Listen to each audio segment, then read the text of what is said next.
ano po, dahil po siya sa ano ko, Sa gender mo? sa, sa, Saan? kasi po ano po ako eh, I live in Bicol. Okay, because so anong problema dun? Anong problema naman? Ano po kasi, Okay. um, Mm. pinagtatawanan po ako ng mga ibang tao dito. Bakit ka pinagtatawanan? Ano bang problema? Ba't ka pinagtatawanan? Tinatawag po nila akong Bisaya, gano'n. Oo, totoo. O bakit naman? Ano naman problema dun? Sa Bisaya. Parang insult po nila yung ano, Ay, nako po. Yan na the way naman. of talking. Alam mo, for me na lang, hayaan mo na lang sila. Hayaan mo silang magbardagulan sila. Huwag mo lang, ipag-pray mo na lang na magbago sana sila. Because they will realize one day na makakarma rin. You know what is karma? Karma is real. Sila naman ang maano dyan. Hayaan mo na.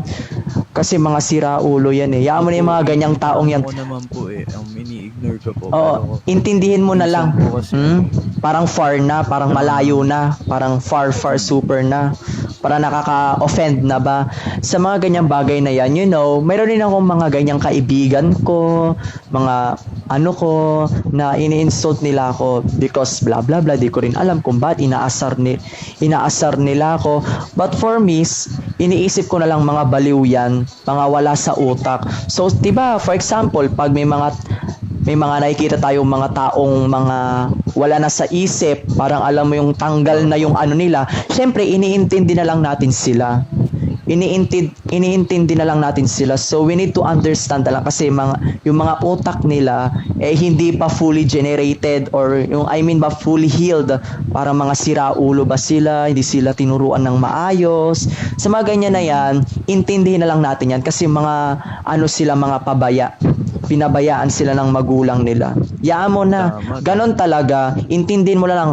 Sabihin mo na lang, imagine mo na lang na yung mga taong ganyan, mga siraulo, mga baliw. So, anong gagawin pag may nakita tayong baliw na tao? Edi syempre, intindihin na lang natin.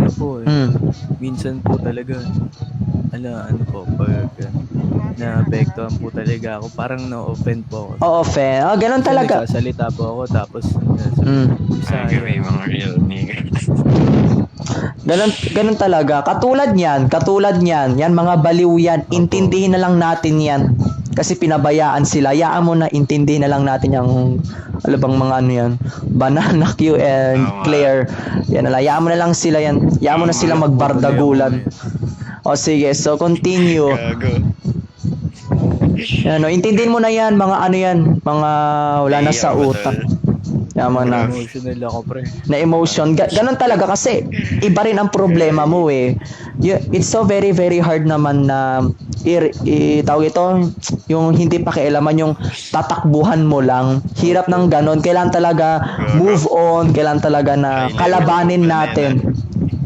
So, kailangan talaga natin intindihin na lang kasi yung mga minsan po, pag tinatawag akong mga Bisaya. Wala lang. Yan, katulad niyan. Ganyan, mga baliw. Parang dinitigisan ko. I-mute ko nga tong lahat. Wait lang, mute ko lang ha. Ayan, so, hello. Wait lang ha, i-mute ko lang. Ayan. Minsan po kasi nanditake ko siya sa compliment sa Okay. Okay, so sige. Ganito na lang, always remember na lang, yung mga taong yan, mga sinasabihan ka ng masasakit na salita, always remember, mga baliw yan. Kumbaga sila po yung hindi makakarating sa heaven. Oo. Oo, yes, correct. So, hayaan mo lang sila, intindihin mo na lang yung sitwasyon nila. Kasi alam naman natin, no, may mga tao rin kasi na na tanga na talaga, sobrang bobo na hindi nila makontrol yung, yan dapat yung fino-focus ng government, hindi yung yung mga taong okay naman tapos sila yung fino-focus. Grabe, no? Dapat sila yung mga fino-focus ng government. So, masasabi ko lang, I'm just saying naman na just ignore and ipag-pray mo na lang sila na sana magbago sila. Because they will realize one day, magsisisi sila sa ginawa nila sa'yo. sa mga kasalanan nila. Tandaan mo yan, karma is real. Tama. Karma is real. Always remember that. Tama. Sa lahat ng mga ginawa nila sa'yo, malalaman nila ang katotohanan at syempre, magsisisi sila. Yan. Lagi mo tatandaan yan. Basta ipag-pray mo, basta always remember na wag kang gagante. Kasi kapag gumanti ka, ikaw rin ang may kasalanan. Ikaw rin ang may ano. Kaya always remember, have patience. Mahaba ang pasyensya, okay? Always remember, pag binato ka ng bato, Batuhin. Anong pare? Grabe naman yan. Emotional ako to. Na-emotional ka. Okay lang yan. Kasi, ganyan rin mga tao Real ba ngayon. yan? Real ba yan? Real. Sobre to. Oo, totoo kasi ano na rin sa ano niya tawag dito sa Parang ano. boses mo. parang Si Kali Dog. Parang pinadala siya ng Panginoong Jesus para Grabe ka naman. yes tayong lahat. Amen. Joke lang. Gaganunin mo. Grabe naman dyan. Oy, ginawa mo pa akong pare. Months mo. Go, pre, wag kang gagalaw. Oh. Basta ano, 144 hertz. 144 hertz or 144 hertz. Always remember na wag kang gagante, have patience. Have patience, okay? Mahabang pasyensya. Ito, tawa ng tawa, wala naman nakakatawa. Yan yung dapat fino-focus sa government, Dapat papansin. Yung ano kinukulong sa ano Oh, hindi naman sa kinukulong. What I mean is turuan ng tama. So, Ganda ko, pre. ito na lang 144 hertz. Kasi yung parang hindi nakakain ng tama. Kumbaga, Yan. pagpag. Yes, ayan. Basta ganito na lang gawin mo, 144 hertz. Sa lahat ng mali, dapat turuan ng tama para hindi mag-spread Tama. yung That's para kino-correct, no? oo, dapat kino-correct. Wag natin hayaan na yun na lang yung gawin nila. Wag natin hayaan na mali na lang yung ginagawa nila. Kasi Okay. yung ibang tao, Hindi na talaga nakikinig, ayaw na. Hayaan mo sila. Correct sa ginawa nila. Eh di kung ayaw nila, yun ang desisyon nila. Basta, always remember, karma is real. They will realize one day magsisisi sila. Sasabihin nila na sana pala nagpaturo ako ng tamang values, tamang dignidad, Sabi ganyan. nila, dapat sana nagpabembang ako doon. Oh my God! Grabe ka naman. Oy, wag ganyan. Basta, Pero, lahat... ano, Mm. ilan po ba yung ano? Yung- body count? Ano? Ilan po yung body count? Body count? Ano yun? Parang ngayon ko lang narinig yun. I really don't... Ano, kung ilang beses ka na nabemba. Oy! Ako? Oy, never. Ay, hindi. Grabe ka naman. Grabe kayo Ano pala, ah. may ano ka pa pala, B-card. Ano yun? Di ko I don't know that. Birhen daw, birhen. Gago. Pero Oy, wag ganyan. Basta always remember 144 hertz na wag kang gagante. Basta sabihin mo lang sa kanila na yaan mo na yan. Basta after kasi blah blah blah. minsan kapag Mm. kunyari may ginawa sa akin. Yun, iniisip ko yun, di na ako gaganti. Oo, Tapos wag ka na may, gumante. biglang may bubulong sa kaliwang tenga. Sabi niya, Gumante ka. Gumante ka, tangina mo. Hindi, alam mo bakit may ganon? Kasi sinasabi ng katawan mo na Ginawa ako nung, wait lang. demonyo. Oo, wait lang. Actually, totoo yon. Kasi alam mo bakit sinasabi ng katawan mo yan or isip mo yan? Kasi sinasabi ng isip mo na gumante ka, ipakita mo yung tapang mo. No! Huwag mong gamitin ang lakas mo sa kasamaan. Gamitin mong lakas mo sa tama. Dapat Sa tamang tama. paraan. Yes, sa tamang paraan. Amen, amen. Amen. Basta, sasabihin ng utak mo, oy, 144 hertz. Gumante ka, gamitin mo yung lakas mo, lumaban ka. Do not use your strength dahil bigay sa'yo yan ng Diyos. Huwag mong ibigay yung energy mo, yung lakas mo na sasama. Dapat gamitin mo yan sa tama. Okay? Huwag mong susundin yung sinasabi ng isip mo na gamitin mo yung lakas mo sa mali. Do not use that.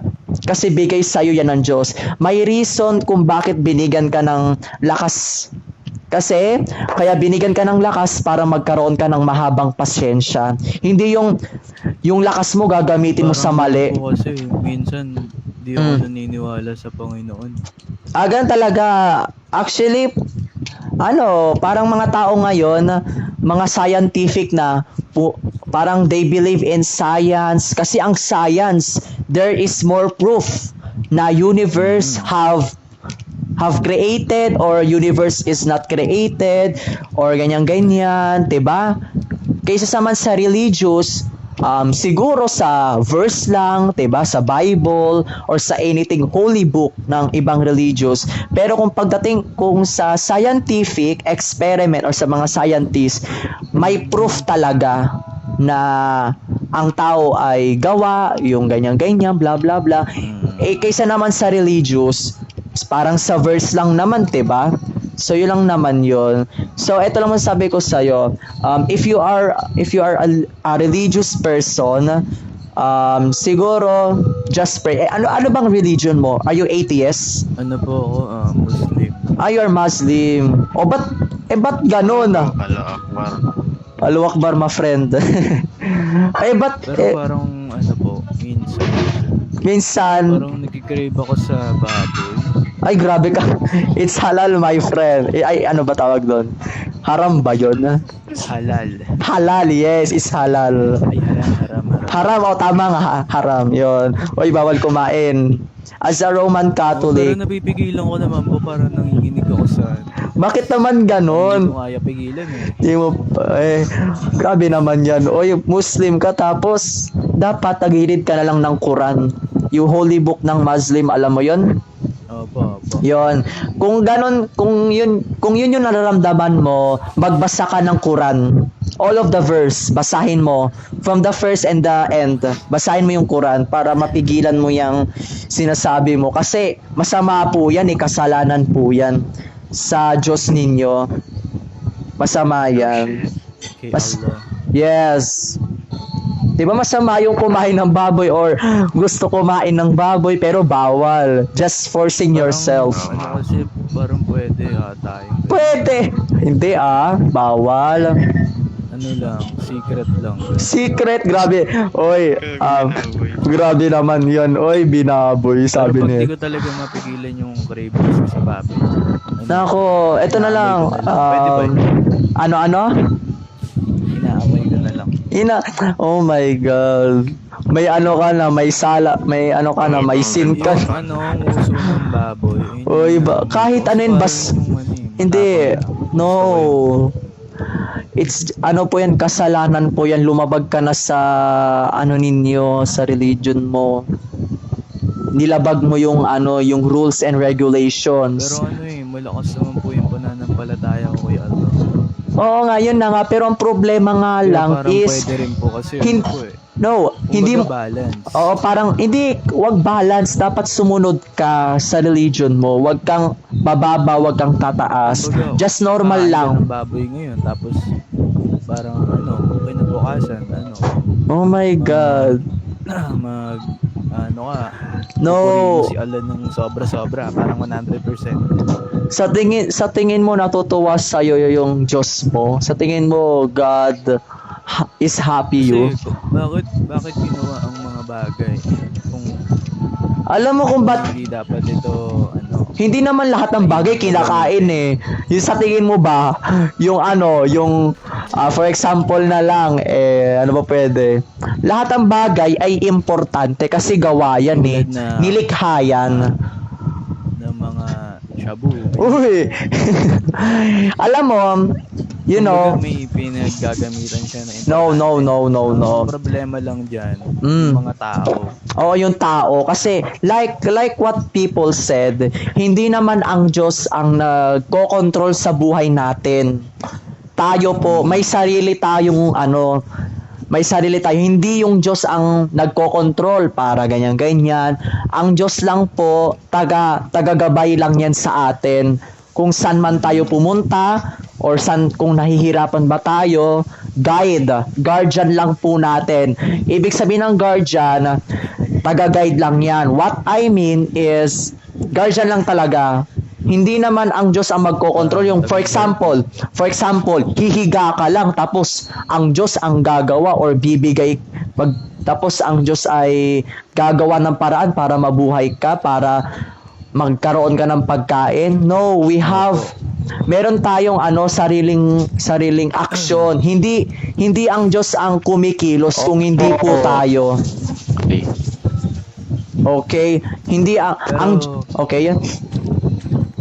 Ano po kasi, wala, hindi ko talaga mapigilan yung cravings ko. Kumbaga, sa ano kasi, sa may birthday Okay. dito sa amin. Okay.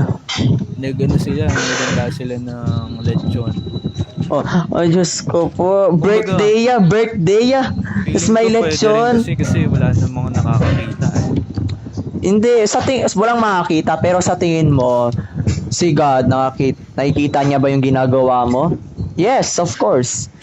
Kahit sabihin mo, mag-isa ka lang dun sa na yon, nakikita ka. 24/7 kang nakikita, kahit sabi mo ikaw lang mag-isa. Kaya, just humingi ka ng patawad. Wag mo nang ulitin yon kasi masama po yun eh. Or sa tinatawag na halal ba? Halal ba yun? Oh, tama. Haram. Haram ba? Oh, yan. Okay. It's haram, my friend. Okay? You need to follow it. Sundin mo yung sinasabi ng Quran, sundin mo yung sinasabi ni Allah, okay?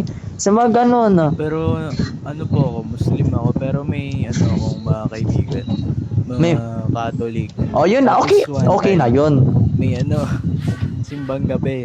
Diyos ko po, tas nagsimba ka. Tapos, Tas nagsimba ka. maraming tao sa labas. Okay? Kaya yung susubo na ng hostia. Oh my God. Di parang no choice ako, kumain na lang ako ng hostia. Oh my God. Wait. Pumunta ka sa simbahan. Pero nag-sorry naman ako kay Allah kaya okay. Oh my God. Wait lang ha. If you are really Muslim, may tinatawag sila doon, hindi ko na rin alam kasi I am a Roman Catholic eh. Pero siguro I'm going to say na grabe naman yung ginawa mo. Dapat gumawa ka ng paraan. Kasi yung dad ko Muslim, tapos yung mom ko Christian. So parang every Sunday alternate yung simba ko. Minsan sa Okay. simbahan ng Muslim, tapos Okay, minsan sa sige. simbahan ng Christian. Okay, sige. What is your really... Salitan. Okay, sige. Ito. Yung mother mo is Roman Catholic and yung father mo Muslim. Hindi, po yung mother ko. Born again. Born again. Oh, tama. Okay, born again and your father mo Muslim. So, ano yung pinili mo? Ano yung pinili mo na religion? Muslim. Parang wala akong pinili dun kasi 50-50 yun. Bahala. Equal sila.